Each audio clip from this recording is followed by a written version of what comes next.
माहूरला जायचं असेल, रेणुका देवीला वगैरे जायचं असेल तर हा बोर्ड या ठिकाणी आपण पाहतो, त्यामध्ये बाण या ठिकाणी दर्शवलेला आहे. ह्या पुलाखालून आपल्याला बायपास करायचा आहे. माहूरकडे प्रस्थान करण्यासाठी या पुलाच्या खालून आपल्याला मार्गस्थ व्हायचं आहे आणि समोरच्या टेकडीवर आपल्याला माहूर दिसेल.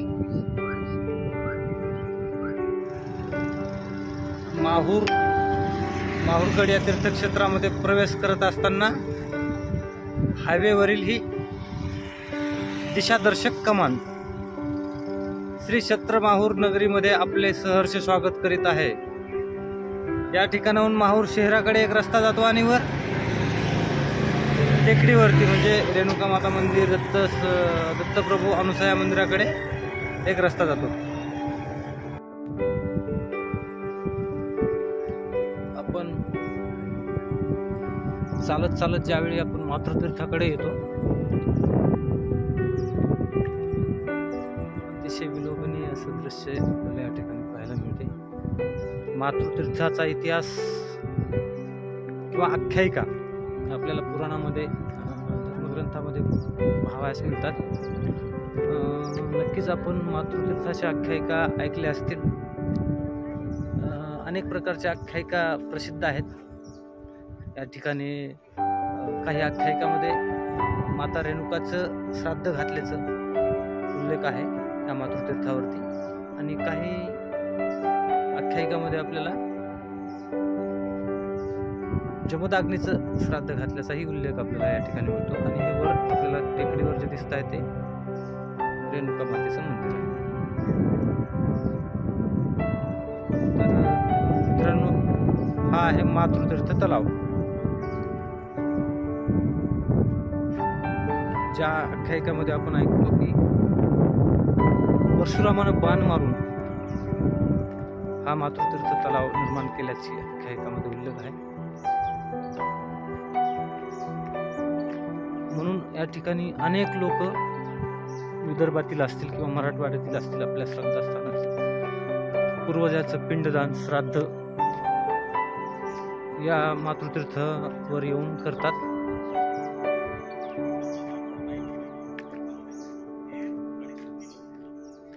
अनेक लोक या ठिकाणी ह्या मातृतीर्थाच्या बाजूला संत काशी विश्वनाथ बाबा संस्थान औरंगाबाद यांचा हा मठ आहे. मातृतीर्थाच्या बाजूला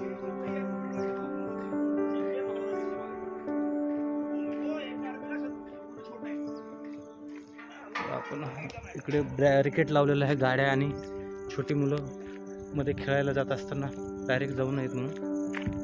तर हा आपल्याला या ठिकाणी दिसतोय. मातृतीर्थ तलावाचा पूर्ण परिसर आपण कव्हर करण्याचा प्रयत्न करू, जेणेकरून आपल्या दर्शकांना मातृतीर्थ काय आहे हे पाहण्याला येईल.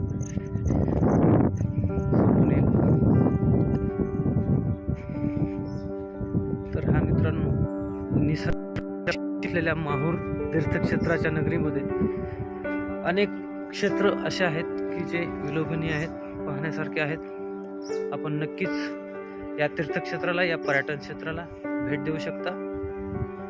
अतिशय विलोभनीय असं दृश्य दिसत आहे.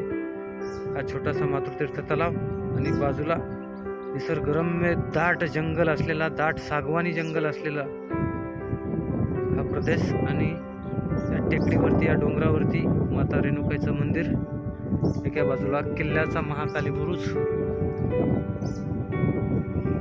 दिसतोय.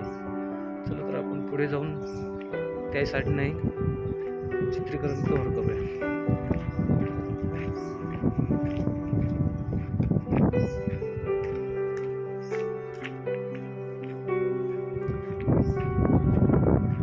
काही सूचना या ठिकाणी आपल्याला दिसतात दिलेल्या या बोर्डावरती प्रशासनानं. काय आहेत त्या सूचना? मातृतीर्थ तलाव हे सांस्कृतिक ठेव आहे, त्याचे जतन करण्यासाठी खालील सूचनाचे पालन करावे. साबण वगैरे कॉमन सूचना आहेत ज्या की आपण कुठेही पाळल्या पाहिजेत. आणि हा जो बोर्ड आहे या ठिकाणी पवित्र मातृतीर्थाचं वर्णन सुद्धा केलेलं आहे, ते आपण पाहूया. मी या ठिकाणी हा बोर्ड दाखवतोय, आपण त्याला स्टॉप करून किंवा झूम करून आपण वाचू शकता. व्हिडिओ आपण स्टॉप करून हा पूर्ण बोर्ड वाचू शकता.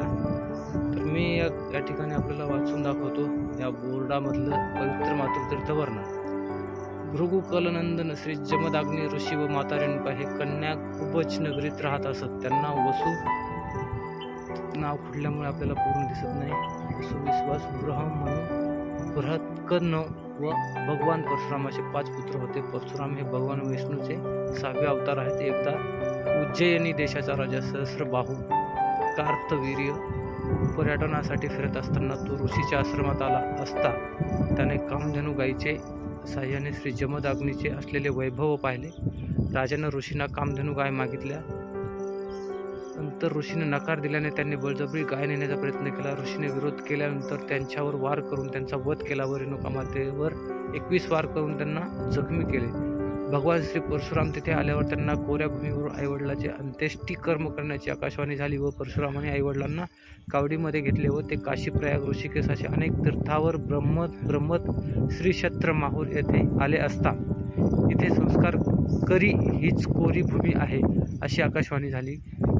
भगवान दत्तात्रेयांनी आचार्यत्व स्वीकारून परशुरामांना प्रथम पाण्याची निर्मिती करण्यास सांगितले व परशुरामांनी पूर्वे सह्याद्री पर्वतावर एक बाण मारला व सह्याद्री पर्वतामधून मागे म्हणजे मागच्या बाजूला पण आपल्याला या ठिकाणी काहीतरी दिलेलं आहे, ते मोडलेलं आहे. परंतु बाण मारल्यानंतर सर्व तीर्थ घेऊन मंदाकिनी नाग नदी प्रकटली व परशुरामाने त्यात तीर्थमाये स्नान केले. आईवडिलांना चे श्राद्ध घातले, आईवडिलांना स्नान घातले व दत्तात्रेय आदेशानुसार चिता रचली. जमदाग्नीने व रेणुकादेवीमध्ये सती गेल्या. ही एक वेगळीच आख्यायिका आहे. रेणुका माता या ठिकाणी सती गेल्याचा उल्लेख या आख्यायिकामध्ये आहे. ही आख्यायिका प्रसिद्ध आहे. आणि अशा प्रकारे मातृतीर्थ म्हणून परशुरामाने बाण मारून हे कुंड तयार केल्याचा आख्यायिकामध्ये उल्लेख आहे. चला तर आपण या बाजूने कुंडाचा, मातृतीर्थाचा चित्रीकरण करूया.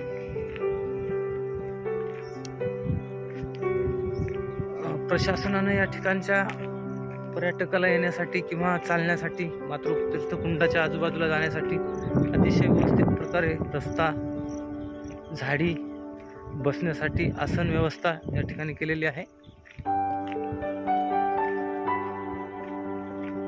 हा जो कुंड आहे राज्य संरक्षित स्मारक म्हणून याचा उल्लेख आहे.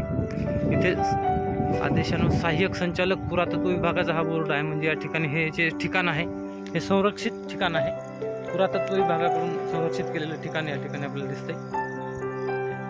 अतिशय विलोभनीय दृश्य.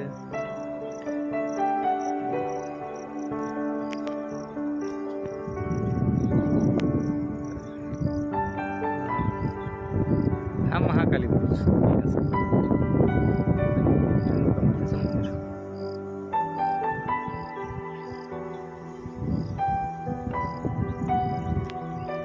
मित्रांनो, किल्ल्याच्या इतिहासामध्ये सुद्धा आपण अनेक वेळा ऐकलेलं आहे. आता हा सपाटीचा प्रदेश आहे. हा कुंडाच्या बाजूला हा सपाटीचा प्रदेश आहे. वरती किल्ला आहे. किल्ल्यावर हल्ला करण्यासाठी किंवा विरोधकांकडून ज्यावेळेस आक्रमणकारीकडून किल्ल्यावर आक्रमण करण्यासाठी यायचे ते ह्या सपाट भूमीमध्येच या किल्ल्याच्या युद्धभाग म्हणून ह्या भूमीला आपण वाचलेला आहे इतिहासामध्ये. माहूरगड किल्ल्याचा युद्धभूमीचा भाग. कारण किल्ल्यावरून ज्यावेळेस शत्रू आपल्याला या ठिकाणी या सपाट भागामध्ये येऊन बसायचा, त्याची जी काय सैन्य आहे, सैन्य या ठिकाणी येऊन बसल्यानंतर वरून किल्ल्यावरून मारा केला जायचा किंवा मग खालून किल्ल्यावरती मारा केला जायचा. परंतु हे जे अंतर होतं ते वर टेकडीवर आणि खूप असल्यामुळे खालून शत्रूला त्याचा मारा करता येणं अशक्य बाब होती. म्हणून हा किल्ला बऱ्याच अंशी अजिंक्य राहिलेला आहे. गोंडवाना किल्ला आहे किंवा गोंडराजाचा हा किल्ला आहे यादवाच्या काळातील, किंवा या किल्ल्याचा वैभव खूप जुना आहे. शिवकालाच्याही पूर्वचा हा किल्ला आहे आपल्याला पाहावयास मिळतो. महाराष्ट्रात या किल्ल्याचंही वर्णन आपल्याला कमी ऐकायला मिळते. कारण हा जो भाग आहे आंध्रा तेलंगणा सीमालगत आहे, किंवा जुन्या काळात गोंडवाना प्रदेश म्हणून आपल्याला या ठिकाणापासून ते आदिलाबाद किंवा तिकडे पलीकड चंद्रपूर हा जो पट्टा आहे, गडचिरोली, चंद्रपूर, हा संपूर्ण प्रदेश काही तेलंगणाचा भाग मिळून आणि काही विदर्भाचा भाग मिळून हा गोंडवाना प्रदेश आपल्याला जुना पाहायला मिळतो. आणि त्या गोंडवाना प्रदेशामध्ये गोंड राजाचा हा किल्ला आहे. त्याला रामगड सुद्धा म्हटलं जायचं. आणि त्याचं नाव रामगडही काही ठिकाणी आहे, काही ठिकाणी म्हणजे रामगड सुद्धा आहे. तो किल्ला गोंड राजाने बांधला असा उल्लेख आहे. त्या किल्ल्यासाठी सुद्धा आपण एक स्पेशल व्हिडिओ बनवलेला आहे. 2018 सालीच किल्ल्याचा संपूर्ण व्हिडिओ आपण बनवलेला आहे. आणि किल्ल्याची इत्थंभूत संपूर्ण माहिती, अतिशय विस्तारित माहिती आपल्याकडे आहे, ती त्या व्हिडिओमध्ये आहे. या व्हिडिओच्या डिस्क्रिप्शनमध्ये आपण तो माहूरगडच्या किल्ल्याच्या इतिहासाचा आपण व्हिडिओ सुद्धा टाकणार आहोत. तर मित्रांनो, आता आपण चालत चालत या बाजूला आलेलो आहोत. या ठिकाणाहून आपल्याला संपूर्ण कुंड दिसत आहे. समोर निसर्गरम्य असं वातावरण दिसत आहे. सागवानी जंगलाचं दाट झाडी असलेलं हा डोंगर माथ्यावरती 3 तीर्थक्षेत्र, माता रेणुका, भगवान दत्तप्रभू आणि अनुसया मंदिर, 3 टेकड्यावरती 3 आहेत. दुसऱ्या डोंगरावर आपल्याला माहूरगडचा किल्ला दिसतो, वनदेव दिसतं. अशा प्रकारचे या डोंगराच्या टेकडीवर तीर्थक्षेत्रे आहेत. खाली या ठिकाणी डोंगराच्या पायथ्याशी आपल्याला हे ज्या ठिकाणी आपण चित्रीकरण करतो ते मातृतीर्थ कुंड, त्याची आख्यायिका आपण पाहिलेलीच आहे. ते दिसते विलोभनीय दृश्य त्याचं. त्याच्यानंतर माहूरच्या बसस्टँडच्या पलीकडच्या बाजू ज्यावेळेस आपण जातो त्यावेळेस आपल्याला पांडवलेणी दिसते. पांडवलेणीचा आपण स्पेशल व्हिडिओ बनवणार आहोत. आणि पांडवलेणीचा काय इतिहास आहे, ऐतिहासिक इतिहास, पौराणिक इतिहास, दोन्ही बाजूनं, दोन्ही अँगलनं आपण त्याला सांगणार आहोत. कारण तो त्या पांडवलेणीमध्ये एक भुयार सुद्धा आपल्याला दिसते. तर ते भुयाराचं जे खंदक आपण त्याला म्हणू, ते किल्ल्याच्या दृष्टीनं किंवा त्या कोणत्या काळातला तो भुयार असू शकते याचाही आपण उल्लेख त्या व्हिडिओमध्ये सांगणार आहोत. लवकरच आपण पांडवलेणीच्या संपूर्ण माहितीसह एक व्हिडिओ आपण बनवणार आहोत आपल्या दर्शकांसाठी.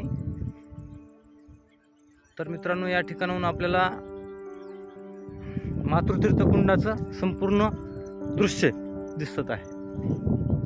नक्कीच माहूरला आल्यानंतर आपण या स्थळाला भेट देऊन या विलोभनीय स्थळास आपल्या नजरकैदेमध्ये करू शकता. चला तर मित्रांनो, हा मातृतीर्थाचा व्हिडिओ या ठिकाणी आपण थांबवतोय. आपल्याला जर व्हिडिओ आवडला तर नक्कीच व्हिडिओला लाईक करा, सबस्क्राईब करा माझ्या चॅनलला. आणि हा जे कोणी निसर्गप्रेमी आहेत त्यांनी हा व्हिडिओ नक्कीच शेअर करतील. थँक्यू, धन्यवाद.